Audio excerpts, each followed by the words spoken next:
Shabbat Shalom. Good morning, everyone. I'm Rabbi Jenny Greenspan, and I'm here for our weekly Torah Talk for Congregation Beth-El here in Indianapolis. Good morning as we gather. This morning we will be looking at the Torah portions, two Torah portions, Vayakhel and Pekudei. We have a double portion this week.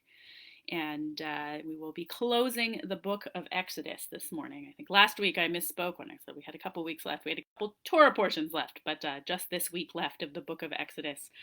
But as we gather, as always, you can go to bez613.org and go over to the virtual resources and scroll down to Torah Talk where it says Etz Chaim if you would like to follow along in our Chumash and don't have a copy of your own at home. So you can get the PDF of it from there. And for now, I'll see, moving the cat out of my way. Shabbat Shalom and good morning and welcome to Alex Binder, to Phyllis Luger, Shabbat Shalom Tori Ervin, and to Alan Hamburger, Michael Kahn, and to Deborah Taylor McGee, Miles Siegel, probably Amanda too. Shabbat Shalom and good to see so many of you already. Shabbat Shalom. Good morning to Larry Spector, too. So good to see everybody each week.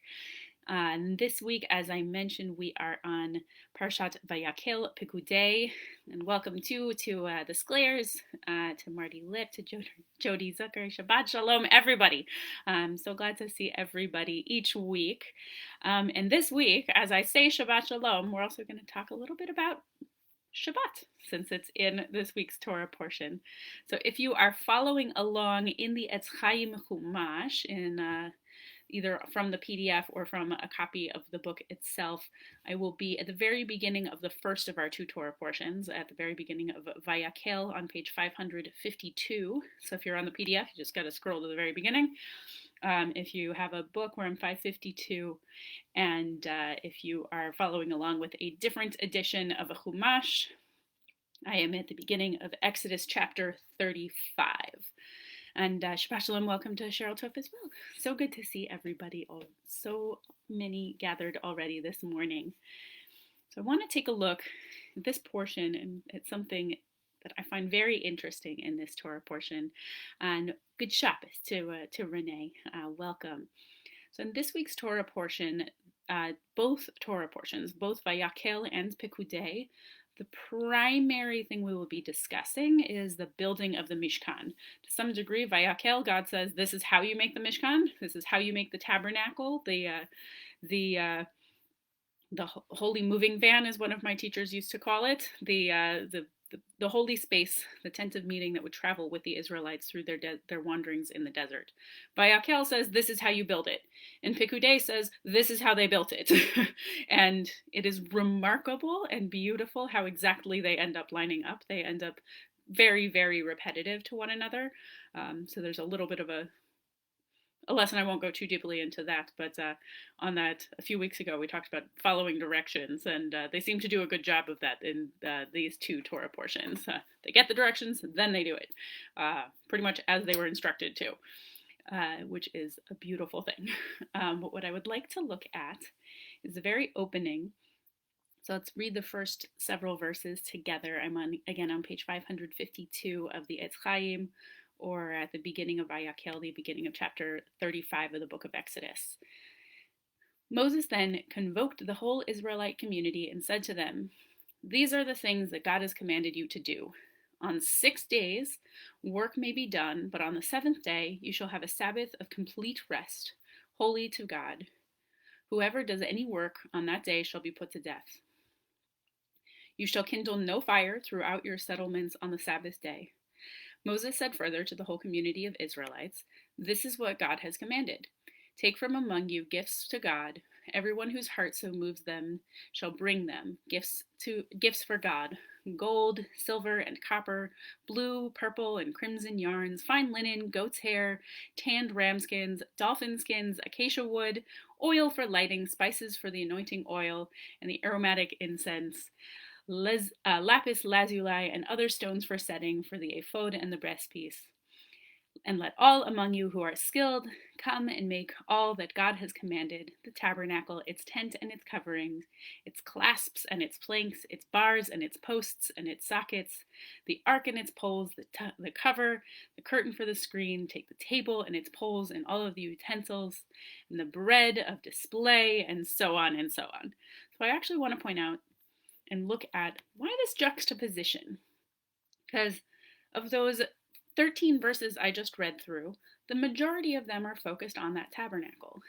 If we go back up to verse 2, we have this slipped in. For 6 days, work will be done, and on the seventh day, you will have a complete Sabbath, a complete day of rest.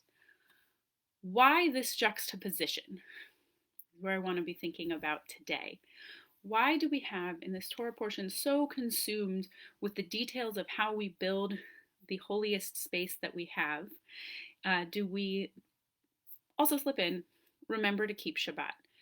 Because this is not the only time that our Torah records that we need to keep Shabbat. It's not the only time, frankly, that the Torah seems to think that the penalty for not keeping Shabbat should be death. It's being cut off from the community. It's already been stated in the Ten Commandments. It was stated a few Torah portions ago when we had a list of other laws. Why is it here? Why is it right here at the beginning of a section where we're going to be talking about how to build the tabernacle, the Mishkan? This is a question that I am far from the first one to ask. It actually goes all the way back to the earliest types of midrash, the earliest rabbinic sources looking at the what do we do with the Torah? How do we live it out? And for many of them, they read that juxtaposition as this portion is bringing us how we keep Shabbat.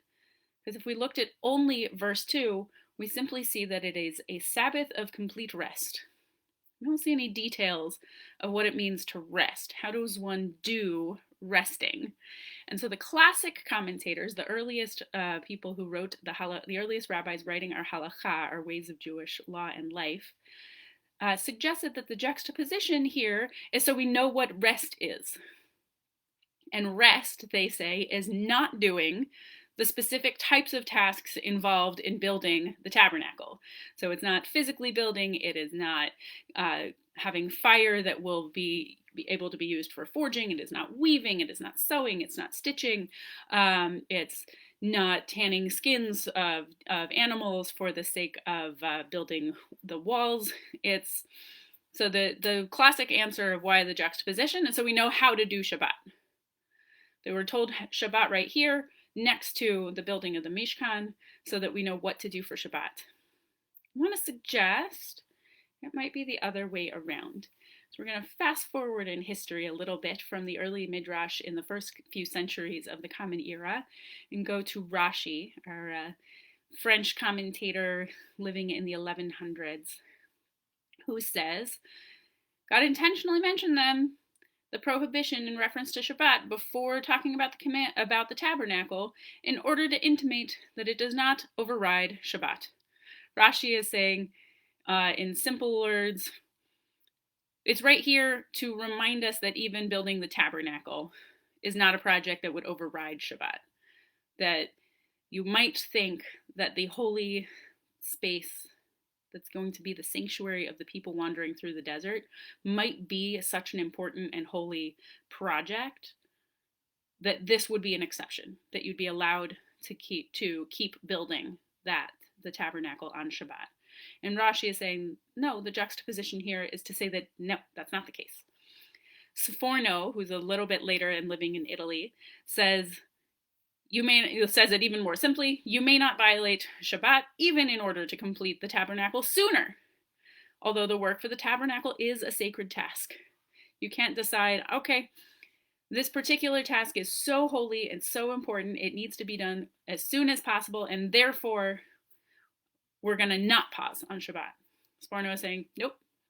These juxtapositions are to remind us that the Israelites were expected to pause on Shabbat, even while doing one of the holiest tasks that could be imagined, creating the dwelling place for God on earth amongst them. It's a striking moment to realize that the holiest tasks even the holiest tasks have to have a pause. Move a little bit further forward to Or HaChaim, or Rabbi Chaim ben Moshe, who lived in the 1700s. I don't remember where, but he's a little bit later, a little more recent. He says, the reason that the Torah emphasizes that work must be performed on the weekdays, that even the holiest task can't be overridden, cannot override Shabbat, that we still have to reserve it to those weekdays, is simply a hint that our observance of Shabbat as a holy day, as a day of pause and reflection, is part of the work required, he says, for maintaining ourselves during the work week. The Shabbat is a holy day. It is God's day, as our verse says. And yet, part of the work of Shabbat is allowing the pause to maintain ourselves so that we can continue to do our own holiest work.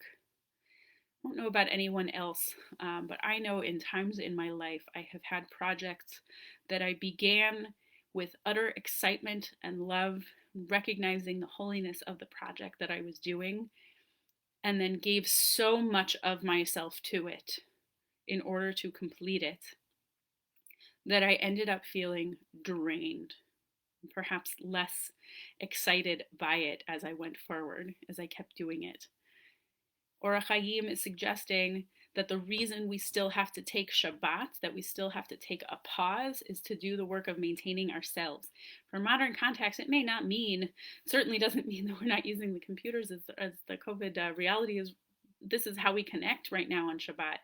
And yet, Or Chaim is suggesting it's still a time to pause, to set aside your holy project, perhaps to take a moment and reflect on it, see what your progress has been, what else you need to do, and to allow yourself the moment to recharge and find the excitement for it again.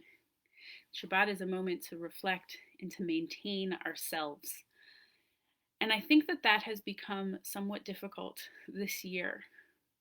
I know early on in the pandemic, about a couple of months in, when people started to joke about Blur's Day, about each day blurring into the next, I found myself immensely grateful for our tradition of Shabbat, because it allowed each week to at least be marked from one to the next, even as most days stopped being as distinct from one another.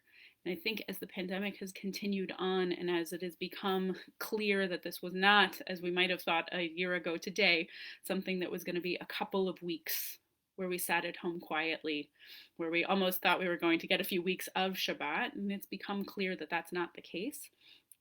And we had to start figuring out, especially for those of us who don't work in healthcare, we had to start figuring out how to bring work home, how to work from home, how to send our kids to school from home, how to do everything that we would normally do out of the house, whether at a coffee shop or at a place of employment.